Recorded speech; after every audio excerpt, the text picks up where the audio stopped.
নমস্কার, আপনারা দেখছেন সংকেত মিডিয়া, সোজা কথা সহজভাবে। সবে মাত্রই অভিষেক বন্দ্যোপাধ্যায় তার বালুরঘাটের জনসভা শেষ করে তিনি কিন্তু করণদিঘির উদ্দেশ্যে রওনা দিয়েছেন। এই মুহূর্তে আমরা পেয়ে গেছি হরিরামপুর বিধানসভার কেন্দ্রে তৃণমূল কংগ্রেসের প্রার্থী অর্থাৎ আমরা পেয়ে গেছি বিপ্লব মিত্রকে। আজকের এই সভা নিয়ে দাদা সরাসরি চলে আসবো যে অভিষেক বন্দ্যোপাধ্যায় তিনি জেলার জন্য একাধিক বার্তা দিয়েছেন আজকে।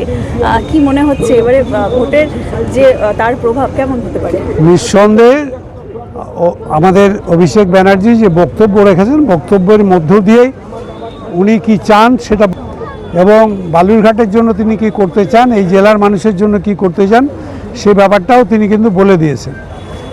এবার যেটা করার দায়িত্ব সেটা হচ্ছে আমাদের বালুরঘাটের লোকের, আমাদের জেলার লোকের।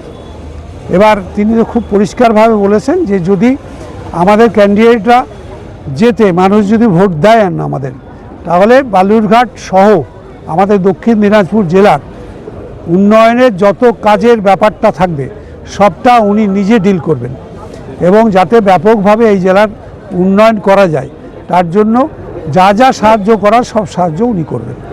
আপনি তো শুধু হরিরামপুরের প্রার্থী নন, জেলার অন্যতম বরিষ্ঠ নেতা এবং অন্যতম অভিভাবক। কি মনে হয় 6টা বিধানসভাতে কীরকম ভাইবস পাচ্ছেন তৃণমূল? দেখো, একটা ষড়যন্ত্র তো একটা হচ্ছেই, নাম কেটে দিয়ে যাতে ভোটার স্ট্রেংথটা কমানো যায়, তো সেটা করার পরেও তারপরেও যা এবারকার মানুষের ট্রেন্ড দেখতে পাচ্ছি, যা আগ্রহ দেখতে পাচ্ছি, তাতে কিন্তু আমার মনে হয় না এই ভোটার লিস্ট থেকে কিছু মানুষের নাম জোর করে কেটে দিল আর তাতে বিজেপি জিতে যাবে, মনে হয় না। এবার এই জিনিস হবে না।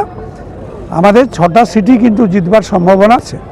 এরপরে মমতা ব্যানার্জি আসবেন, অভিষেক ব্যানার্জি আবার আমাদের ডিস্ট্রিক্টে আসবেন, অন্যান্য লিডাররা আসবেন। সুতরাং গোটাটাই আমাদের দল এবার একদম বিশেষভাবে আমাদের জেলার উপরে নজর রেখেছেন।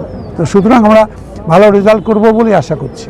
অনেক ধন্যবাদ বিপ্লবদা। তিনি কিন্তু বলেছেন যে এবারে তিনি ভালো ফলাফলই এই জেলায় হবে, এমনটাই তিনি আশা।